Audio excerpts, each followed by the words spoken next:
ನಿಮಗೆಲ್ಲರಿಗೂ ಕೂಡ ಶ್ರೀಕೃಷ್ಣ ಪರಮಾತ್ಮನ ವಚನಾಮೃತಕ್ಕೆ ಆಧಾರದ ಸ್ವಾಗತವನ್ನು ಬಯಸುತ್ತಾ, ನೀವೇನಾದರೂ ಶ್ರೀಕೃಷ್ಣ ಪರಮಾತ್ಮನ ಭಕ್ತರೇ ಆಗಿದ್ದರೆ ಈ ಕೂಡಲೇ ಈ ವಿಡಿಯೋಗೆ ಒಂದು ಲೈಕನ್ನು ಮಾಡಿ. ಹಾಗೂ ಬನ್ನಿ ಶ್ರೀಕೃಷ್ಣ ಪರಮಾತ್ಮನ ವಚನಾಮೃತವನ್ನು ಕೇಳಿ ಧನ್ಯರಾಗೋಣ. ನೀನು ಚಿಗುರುವೆ ಎಂದು ತಿಳಿದಾಗ ಜನ ನಿನ್ನನ್ನು ಜೂಟುವುದಕ್ಕೆ ಪ್ರಯತ್ನವನ್ನು ಮಾಡುತ್ತಾರೆ.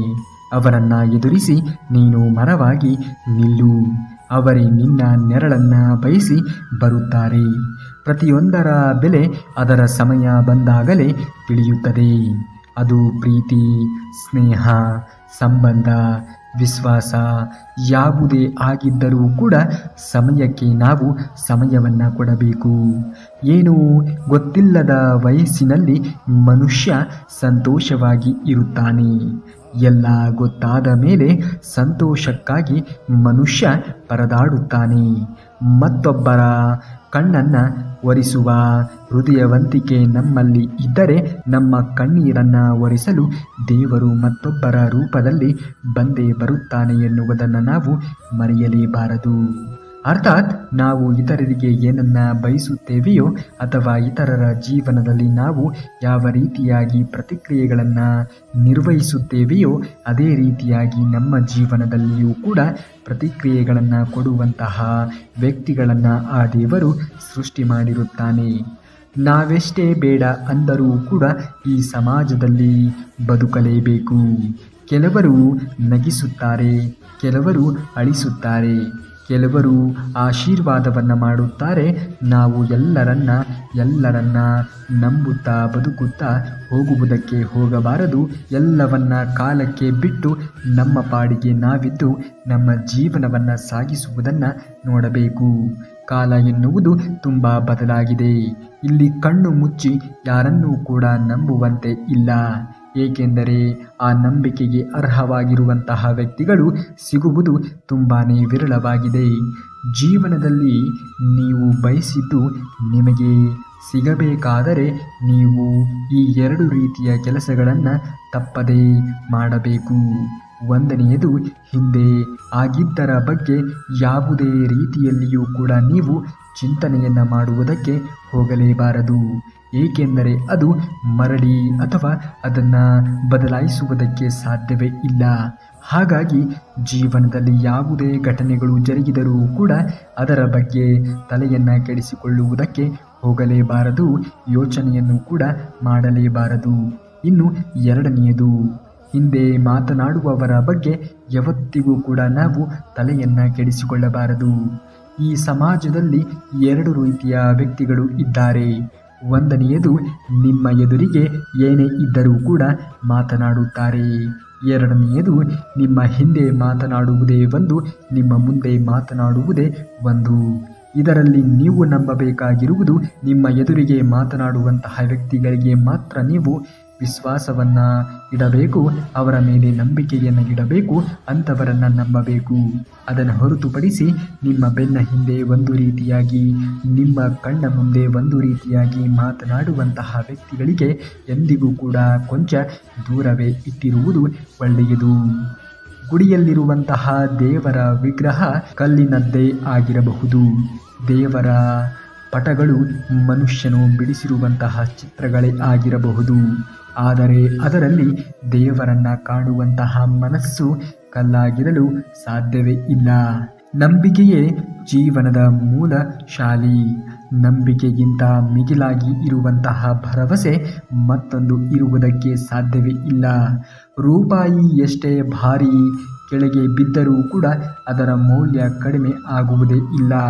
ಆದರೆ ಮನುಷ್ಯ ರೂಪಾಯಿಯೇ ಇಲ್ಲದೆ ಕೆಳಗೆ ಬಿದ್ದರೆ ಅವನಿಗೆ ಬೆಲೆ ಎನ್ನುವುದೇ ಇರುವುದಿಲ್ಲ. ಅರ್ಥಾತ್ ಇಲ್ಲಿ ಮನುಷ್ಯನಿಗಿಂತ ಹಣಕ್ಕೆ ಹೆಚ್ಚು ಮಹತ್ವವನ್ನು ಕೊಡುತ್ತಾರೆ. ಎಲ್ಲರಿಗೂ ಒಳ್ಳೆಯದನ್ನು ಬಯಸುವವರು ತುಂಬಾ ನೋವನ್ನು ಅನುಭವಿಸುತ್ತಾರೆ. ಏಕೆಂದರೆ ಅವರು ಅವರ ಬಗ್ಗೆನೇ ಯೋಚಿಸುವವರನ್ನು ಮರೆತು ಬಿಟ್ಟಿರುತ್ತಾರೆ. ಹಳೆಯ ಚಪ್ಪಲಿಗಾದರೂ ಕೂಡ ಮನೆಯಲ್ಲಿ ಕೊಂಚ ಜಾಗ ಎನ್ನುವುದು ಇರುತ್ತದೆ.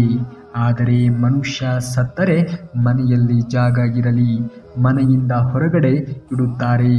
ಇದು ನಮ್ಮ ಜೀವನ. ನಮ್ಮ ಜೀವನ ಎನ್ನುವುದು ಸದಾ ಕಾಲ ಸುಖ ದುಃಖಗಳಿಗೆ ನಾವೇ ಹೊಣೆ. ಇಲ್ಲಿ ಯಾರೂ ಕೂಡ ಯಾರನ್ನು ಕಾಪಾಡುವುದಕ್ಕೆ ಬರುವುದೇ ಇಲ್ಲ. ಅವರವರ ಜೀವನದಲ್ಲಿ ಅವರು ಇರುತ್ತಾರೆ ಅಷ್ಟೇ. ಉರಿದು ಬೂದಿಯಾಗುವಂತಹ ಮೊದಲು ಉರಿದು ಬೆಳಕಾಗಬೇಕು ಮನುಷ್ಯ. ಇನ್ನೊಬ್ಬರಿಗೆ ಉಪಯೋಗವಾಗುವಂತಹ ಕೆಲಸವನ್ನು ನಿರ್ವಹಿಸಬೇಕು. ಕೋಪದಲ್ಲಿ ಎಂದಿಗೂ ಕೂಡ ಕೆಟ್ಟ ರೀತಿಯ ನಿರ್ಧಾರಗಳನ್ನು ತೆಗೆದುಕೊಳ್ಳಬಾರದು. ನಿಮ್ಮ ಕೋಪ ಎನ್ನುವುದು ಕರಗಿ ಬಿಡಬಹುದು, ಆದರೆ ಆಡಿರುವಂತಹ ಮಾತುಗಳು ಉಳಿದು ಬಿಡುತ್ತದೆ. ಹಾಗಾಗಿ ಕೋಪದಲ್ಲಿ ಎಂದಿಗೂ ಕೂಡ ನಾಲಿಗೆಯನ್ನು ಹರಿಬಿಡಬಾರದು. ಎಷ್ಟೋ ಕರೆದರೂ ಕೂಡ ಬರದೇ ಇರುವಂತಹ ದೇವರನ್ನು ಮತ್ತೆ ಮತ್ತೆ ಪೂಜಿಸಿ ಕರೆಯುವಾಗ ನಮ್ಮಲ್ಲಿ ಇರುವಂತಹ ಆತ್ಮವಿಶ್ವಾಸವನ್ನು ಸ್ವತಃ ನಾವೇ ಏಕೆ ನಂಬುವುದಿಲ್ಲ? ನಿಮ್ಮ ಮೇಲೆ ನಿಮಗೆ ನಂಬಿಕೆ ಇರಲಿ. ನಿಮ್ಮ ಆತ್ಮವಿಶ್ವಾಸದ ಮೇಲೆ ನಿಮಗೆ ನಂಬಿಕೆ ಎನ್ನುವುದು ಇರಲಿ. ದೇವರು ಎನ್ನುವುದು ನಿಮ್ಮ ಆತ್ಮದಲ್ಲಿಯೇ ಇದ್ದಾನೆ. ನಿಮ್ಮಲ್ಲಿಯೇ ದೇವರು ಇದ್ದಾನೆ. ಅದನ್ನು ನೀವು ಕಂಡುಕೊಳ್ಳಬೇಕು. ನೀವು ಯಾವಾಗ ದೇವರು ನಮ್ಮೊಳಗೆ ಇದ್ದಾನೆ ಎಂದು ಅರಿವಿರೋ ಆಗ ನಿಮ್ಮ ಕೈಯಲ್ಲಿ ಆಗದೇ ಇರುವಂತಹ ಕೆಲಸ ಯಾವುದು ಕೂಡ ಇಲ್ಲ. ಏಕೆಂದರೆ ಆತ್ಮಶಕ್ತಿಯೇ ದೇವರು. ನಿಜವಾದ ದೇವರನ್ನು ನೀವು ನೋಡಬೇಕಾಗಿರುವುದು ನಿಮ್ಮ ಆತ್ಮದೊಳಗೆ. ನಂಬಿಕೆ ನಡೆದರೆ ಜೀವನದಲ್ಲಿ ಆ ದೇವರ ಆಶೀರ್ವಾದ ಹಾಗೂ ಯಶಸ್ಸು ಎನ್ನುವುದು ಖಂಡಿತವಾಗಿಯೂ ಕೂಡ ಸಿಗುತ್ತದೆ. ಮಾತಿನ ಧಾಟಿ ಎನ್ನುವುದು ಹೇಳುತ್ತದೆ ಮನುಷ್ಯ ಹೇಗೆ ಅಂತ. ವಾದಿಸುವಂತಹ ಧಾಟಿ ಹೇಳುತ್ತದೆ ಅವನ ಧ್ಯಾನ ಎಷ್ಟು ಅಂತ. ಅಹಂಕಾರ ಎನ್ನುವುದು ಹೇಳುತ್ತದೆ ಅವನ ಬಳಿ ಇರುವಂತಹ ಹಣ ಎಷ್ಟು ಅಂತ. ಸಂಸ್ಕಾರ ಎನ್ನುವುದು ಹೇಳುತ್ತದೆ ಅವನ ಪರಿಹಾರ ಹೇಗಿದೆ ಅಂತ. ಜೀವನ ಸಾಗಿಸುವುದಕ್ಕೆ ಬಹಳಷ್ಟು ದುಡ್ಡು ಬೇಕಾಗೇ ಇಲ್ಲ, ಆದರೆ ಇನ್ನೊಬ್ಬರನ್ನು ನೋಡಿ ಜೀವನವನ್ನು ಸಾಗಿಸುವುದಕ್ಕೆ ಎಷ್ಟು ದುಡ್ಡಿದ್ದರೂ ಕೂಡ ಅದು ಸಾಲುವುದಿಲ್ಲ. ಹಾಗಾಗಿ ನಮ್ಮ ತನವನ್ನು ಅಡವಿಟ್ಟು ಇನ್ನೊಬ್ಬರನ್ನು ನಾವು ನೋಡಿಕೊಂಡು ಅವರಂತೆಯೇ ನಾನು ಬದುಕಬೇಕು ಎನ್ನುವಂತಹ ಹಂಬಲದಲ್ಲಿ ಎಂದಿಗೂ ಕೂಡ ಜೀವನವನ್ನು ಮಾಡುವುದಕ್ಕೆ ಹೋಗಲೇಬೇಡಿ. ಅದು ಎಂದಿಗೂ ಕೂಡ ಸಂತೋಷವನ್ನು ನಿಮ್ಮ ಜೀವನದಲ್ಲಿ ಕರುಣಿಸುವುದಕ್ಕೆ ಸಾಧ್ಯವೇ ಇಲ್ಲ. ನಮ್ಮನ್ನು ಕುರಿತು 1000 ಜನರು ಸಾವಿರಾರು ಮಾತನಾಡಲಿ, ಆದರೆ ನಾವು ನಡೆಯುವಂತಹ ದಾರಿ ಸದಾ ನ್ಯಾಯಯುತವಾಗಿ ಇದ್ದರೆ ಯಾರಿಗೂ ಕೂಡ ನಾವು ಹೆದರುವಂತಹ ಅವಶ್ಯಕತೆಯೇ ಇರುವುದಿಲ್ಲ. ಸದಾ ಕಾಲ ನಾವು ಸತ್ಯ, ಧರ್ಮ, ನಿಷ್ಠೆ, ನ್ಯಾಯಯುತವಾಗಿರುವಂತಹ ದಾರಿಯಲ್ಲಿ ಮುಂದುವರಿಯುತ್ತಿರಬೇಕು. ಈಗಿನ ಸಮಾಜದಲ್ಲಿ ಜನರು ಒಳ್ಳೆಯ ವ್ಯಕ್ತಿ ಆಗಿದ್ದರೂ ಕೂಡ ಆತನ ಬಗ್ಗೆಯೂ ಮಾತನಾಡುತ್ತಾರೆ. ಆತ ಕೆಟ್ಟ ವ್ಯಕ್ತಿ ಆಗಿದ್ದರೂ ಕೂಡ ಆತನ ಬಗ್ಗೆಯೂ ಕೂಡ ಮಾತನಾಡುವಂಥವರು ಆಡುತ್ತಾರೆ. ಅಧರ್ಮದಿಂದ ಶತ್ರುವು ಹಲವು ಬಾರಿ ಗೆಲುವನ್ನು ಸಾಧಿಸಬಹುದು, ಆದರೆ ಕರ್ಮ ಎನ್ನುವುದು ಎದುರಾದಾಗ ಧರ್ಮ ಅವನನ್ನು ಸುಡಲು ಪ್ರಾರಂಭಿಸುತ್ತದೆ. ಅವನ ನಿರ್ನಾಮವನ್ನು ತಪ್ಪಿಸುವುದಕ್ಕೆ ಯಾರಿಂದಲೂ ಕೂಡ ಸಾಧ್ಯವೇ ಆಗುವುದಿಲ್ಲ. ಹಾಗಾಗಿ ಸದಾ ಕಾಲ ಧರ್ಮದ ದಾರಿಯಲ್ಲಿ ಮುಂದುವರಿಯುವುದನ್ನು, ಧರ್ಮದ ದಾರಿಯಲ್ಲಿಯೇ ಜೀವನವನ್ನು ಸಾಗಿಸುವುದನ್ನು ನಾವು ನೋಡಬೇಕು. ಕರ್ಮ ಎನ್ನುವುದು ಹೇಳುತ್ತದೆ ಯಾವಾಗಲೂ ಕೂಡ ತನ್ನ ವಿಳಾಸವನ್ನು ಕರ್ಮ ಮರೆಯುವುದೇ ಇಲ್ಲ. ಸರಿಯಾದ ಸಮಯಕ್ಕೆ ಮತ್ತು ಸೂಕ್ತವಾಗಿರುವಂತಹ ಸ್ಥಳಕ್ಕೆ ಹೋಗಿ ಅದು ತಲುಪುತ್ತದೆ. ಆಗ ನೀನು ಮಾಡಿರುವಂತಹ ಕರ್ಮಗಳಿಗೆ ತಕ್ಕ ರೀತಿಯ ಪ್ರಾಯಶ್ಚಿತವನ್ನು ಆ ಕಾಲ, ಆ ಸಮಯವೇ ಕೊಡುತ್ತದೆ. ಜೀವನದಲ್ಲಿ ಹಾಗಾಯಿತು, ಹೀಗಾಯಿತು, ಎಲ್ಲವೂ ಕೆಟ್ಟದ್ದೇ ನಡೆಯುತ್ತಿದೆ, ನಾನು ಪ್ರಾಮಾಣಿಕನಾಗಿ ಇದ್ದೇನೆ, ಆದರೂ ಕೂಡ ನನ್ನ ಜೊತೆ ಕೆಟ್ಟದ್ದೇ ನಡೆಯುತ್ತಿದೆ ಎನ್ನುವಂತಹ ಚಿಂತೆ ನಿಮಗೆ ಬೇಡವೇ ಬೇಡ. ಸದಾ ಕಾಲ ಮುಂದುವರಿಯುತ್ತಾ ಜೀವನದಲ್ಲಿ ಪ್ರಾಮಾಣಿಕವಾಗಿರುವಂತಹ ಪ್ರಯತ್ನವನ್ನು ಪಡುತ್ತಾ ಯಾರಿಗೂ ಕೂಡ ಮೋಸವನ್ನು, ಯಾರ ಜೀವನವನ್ನು ಕೂಡ ಹಾಳು ಮಾಡದೆ ನೆಮ್ಮದಿಯ ಜೀವನವನ್ನು ಕಂಡುಕೊಂಡರೆ ಅದೇ ಒಂದು ಸ್ವರ್ಗಕ್ಕೆ ಸಮಾನ. ಯಾರು ನಿಮ್ಮನ್ನು ಕೆಟ್ಟದ್ದಾಗಿ ನಡೆಸಿಕೊಳ್ಳುತ್ತಿದ್ದಾರೆಯೋ, ಯಾರು ನಿಮ್ಮ ಬಗ್ಗೆ ಕೆಟ್ಟ ಆಲೋಚನೆಗಳನ್ನು ಮಾಡುತ್ತಾ ಇರುತ್ತಾರೆಯೋ ಅವರಿಗೂ ಕೂಡ ಕಾಲ ಎನ್ನುವುದು ಕೂಡಿ ಬಂದಾಗ ಅವರ ಬಗ್ಗೆಯೂ ಕೂಡ ಇತರರು ಕೆಟ್ಟದ್ದಾಗಿ ಯೋಚಿಸುವಂತಹ, ಕೆಟ್ಟದ್ದನ್ನು ಮಾಡುವ ರೀತಿಯಲ್ಲಿ ಆ ದೇವರು ಶ್ರೀಕೃಷ್ಣ ಪರಮಾತ್ಮನು ಮಾಡೇ ಮಾಡುತ್ತಾನೆ. ದೇವರ ಮೇಲೆ ನಂಬಿಕೆಯನ್ನು ಇಡಿ. ನಿಮ್ಮ ಕೆಲಸ ಕಾರ್ಯಗಳನ್ನು ಪ್ರಾಮಾಣಿಕವಾಗಿ ನಿರಂತರವಾಗಿರುವಂತಹ ಶ್ರಮವನ್ನು ಹಾಕಿ ಮುಂದುವರಿಸಿ. ಆಗುವುದೆಲ್ಲ ಖಂಡಿತವಾಗಿಯೂ ಕೂಡ ಒಳ್ಳೆಯದೇ ಆಗುತ್ತದೆ. ದೇವರು ಎಲ್ಲರನ್ನೂ ಕೂಡ ಪರೀಕ್ಷೆಗೆ ಒಳಪಡಿಸುತ್ತಾನೆ. ತುಂಬ ದುಃಖವನ್ನು ಕೊಟ್ಟು ಕೂಡ ನೋಡುತ್ತಾನೆ. ದುಃಖ ಕೊಟ್ಟ ಮೇಲೆ ತುಂಬ ನೆಮ್ಮದಿಯನ್ನು ಕೂಡ ಕೊಟ್ಟು ನೋಡುತ್ತಾನೆ. ನೀನು ಆ ಎರಡೂ ಪರಿಸ್ಥಿತಿಗಳಲ್ಲಿ ಹೇಗೆ ವರ್ತನೆಯನ್ನು ತೋರುತ್ತೀಯ ಎನ್ನುವುದರ ಮೇಲೆ ನಿನ್ನ ಮುಂದಿನ ಜೀವನವನ್ನು ಆ ಭಗವಂತನು ಸೃಷ್ಟಿ ಮಾಡುತ್ತಾನೆ, ನಿರ್ಧಾರವನ್ನು ಮಾಡುತ್ತಾನೆ. ಸದಾ ನೆಮ್ಮದಿಯಿಂದ ಇರಿ. ಬಂದಿದ್ದೆಲ್ಲವನ್ನ ಬಂದಂತೆ ಸ್ವೀಕರಿಸುವಂತಹ ಮನೋಧೋರಣೆಯನ್ನು ನಾವು ಬೆಳೆಸಿಕೊಳ್ಳಬೇಕು. ಅಂದಾಗಲೇ ನಮ್ಮ ಜೀವನ ಎನ್ನುವುದು ಪರಿಪಕ್ವವಾಗುವುದು. ಇಲ್ಲವೆಂದರೆ ನಾವು ಅಂದುಕೊಂಡಿದ್ದೇ ಒಂದು, ಜೀವನ ಬಂದಿರುವುದೇ ಒಂದು ಎಂದು ಸದಾಕಾಲ ಚಿಂತೆಯಲ್ಲಿಯೇ ಮುಳುಗಬೇಕಾಗುತ್ತದೆ. ಕೊನೆಗೆ ಒಂದು ದಿನ ಚಿತೆಯನ್ನು ಏರಬೇಕಾಗುತ್ತದೆ. ನಮ್ಮ ವ್ಯಕ್ತಿತ್ವ ಅನ್ನುವುದು ಸ್ವಲ್ಪ ಮಟ್ಟಿಗೆ ಕಠೋರವಾಗಿ ಇರಬೇಕಂತೆ. ಕೆಲವು ಸಂದರ್ಭಗಳಲ್ಲಿ ನಮ್ಮ ಸರಳತೆ ಮತ್ತು ಸವಿನುಡಿಗಳನ್ನು ನಮ್ಮ ದೌರ್ಬಲ್ಯವೆಂದು, ನಟನೆಯೆಂದು ಪರಿಗಣಿಸಲಾಗುತ್ತದೆ. ಹಾಗಾಗಿ ಯಾವ ಸಮಯದಲ್ಲಿ ಹೇಗೆ ಇರಬೇಕು, ಯಾವ ರೀತಿಯ ವರ್ತನೆಯನ್ನು ನಾವು ತೋರಬೇಕು ಎನ್ನುವುದು ತುಂಬಾ ಮುಖ್ಯವಾಗುತ್ತದೆ. ಏಕೆಂದರೆ ಇಲ್ಲಿ ಜನ ನಿನ್ನ ಹಿಂದೆ ಒಂದು ಮಾತನಾಡಿ ನಿನ್ನ ಮುಂದೆಯೇ ಇನ್ನೊಂದು ಮಾತನಾಡುತ್ತಾರೆ. ಜನರಿಗಾಗಿ ಜೀವನವನ್ನು ಮಾಡಬೇಡಿ. ನಿಮ್ಮ ಆತ್ಮ ಸಾಕ್ಷಿಗೆ ಅನುಗುಣವಾಗಿ ಜೀವನವನ್ನು ಮಾಡಬೇಕು. ಇತರೆ ವ್ಯಕ್ತಿಗಳಿಂದ ಇತರೆ ಆಗಿರುವಂತಹ ಭಿನ್ನಾಭಿಪ್ರಾಯಗಳು ಬಂದರೂ ಕೂಡ ಅದನ್ನೆಲ್ಲವನ್ನ ಮೆಟ್ಟಿ ನಡೆದು ನಿಲ್ಲಬೇಕು. ಎಲ್ಲ ಸಮಯದಲ್ಲಿ ನಾವು ಒಂದೇ ರೀತಿ ಇದ್ದರೆ, ಎಲ್ಲ ಸಮಯದಲ್ಲಿಯೂ ಕೂಡ ನಾವು ಒಂದೇ ರೀತಿಯಲ್ಲಿ ವರ್ತನೆಯನ್ನು ತೋರಿದರೆ ಜನರು ನಮ್ಮನ್ನು ನುಂಗಿ ಹಾಕುವಂತಹ ಸಂಭವ ಹೆಚ್ಚಾಗಿ ಇರುತ್ತದೆ. ಮೋಸ ಮಾಡುವಂಥವರಿಗೆ ಮೋಸ ಹೋಗುವಂತಹ ಮುಗ್ಧರೇ ಬೇಕಾಗುತ್ತಾರೆ ಎನ್ನುವುದನ್ನು ನೀವು ಮರೆಯಲೇಬಾರದು. ಅಂತಹ ಮುಗ್ಧ ಜನರನ್ನೇ ಅವರು ಮೋಸ ಮಾಡುವುದಕ್ಕೆ ಹುಡುಕುತ್ತಿರುತ್ತಾರೆ.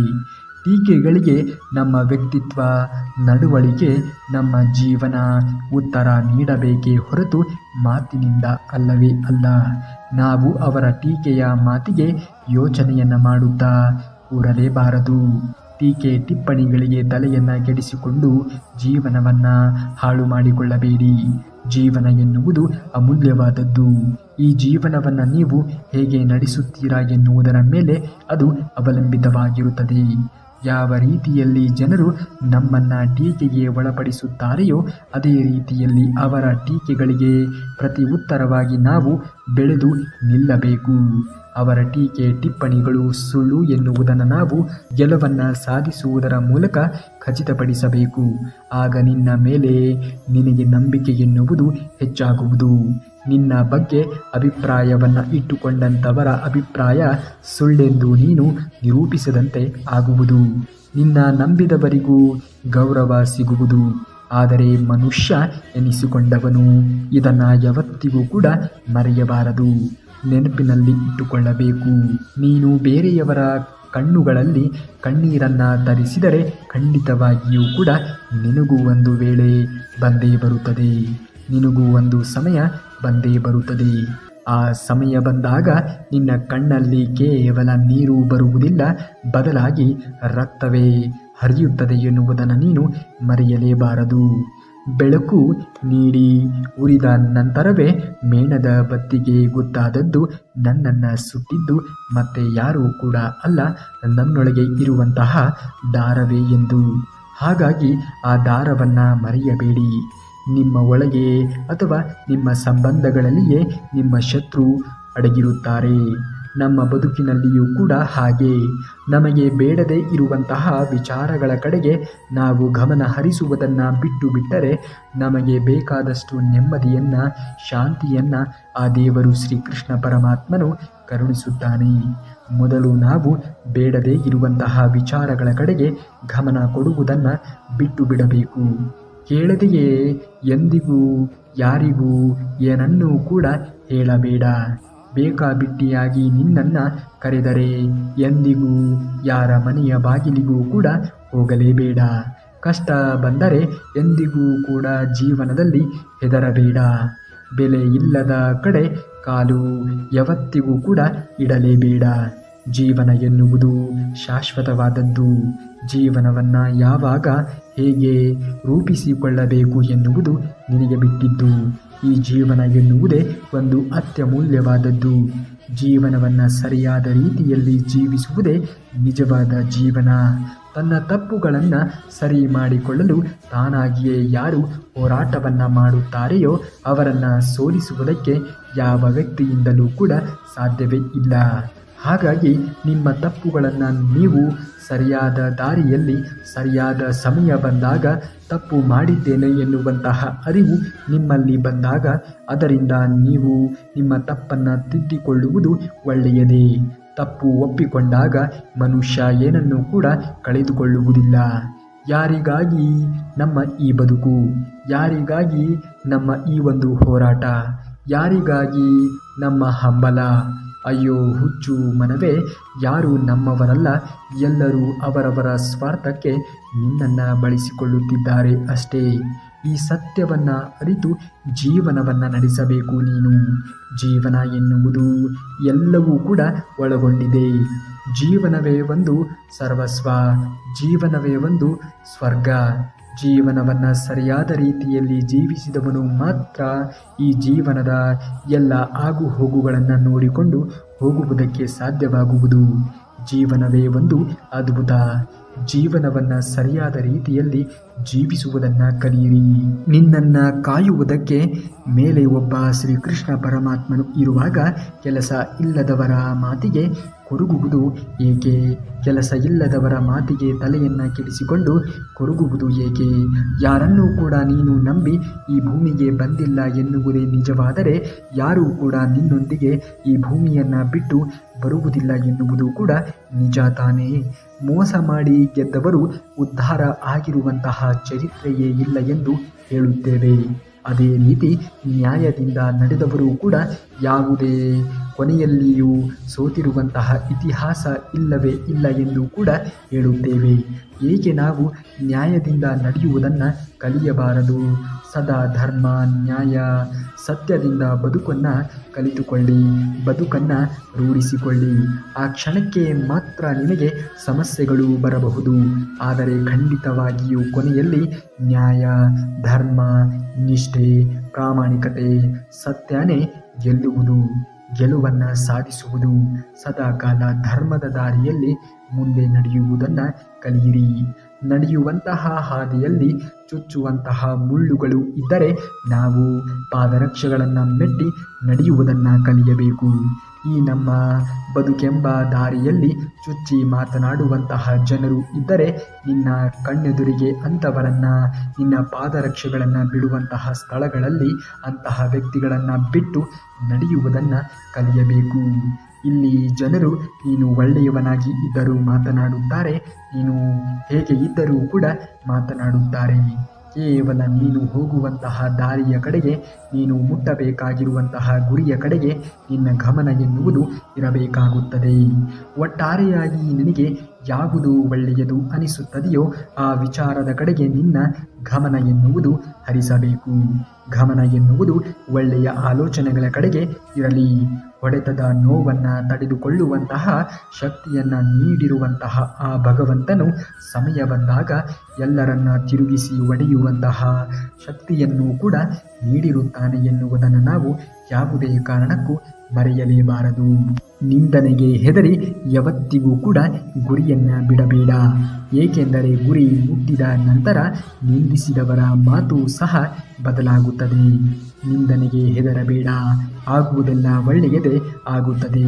ಯಾವ ವ್ಯಕ್ತಿ ಸುಖ ಮತ್ತು ದುಃಖ ಎರಡರಲ್ಲಿಯೂ ಕೂಡ ಪ್ರಚಲಿತನಾಗುವುದಿಲ್ಲವೋ, ಎರಡರಲ್ಲಿಯೂ ಕೂಡ ಸಮಭಾವನಾಗಿ ಇರುತ್ತಾನೆಯೋ ಅಂತಹ ವ್ಯಕ್ತಿ ಮುಕ್ತಿಗೆ ಅರ್ಹನಾಗಿ ಇರುತ್ತಾನೆ.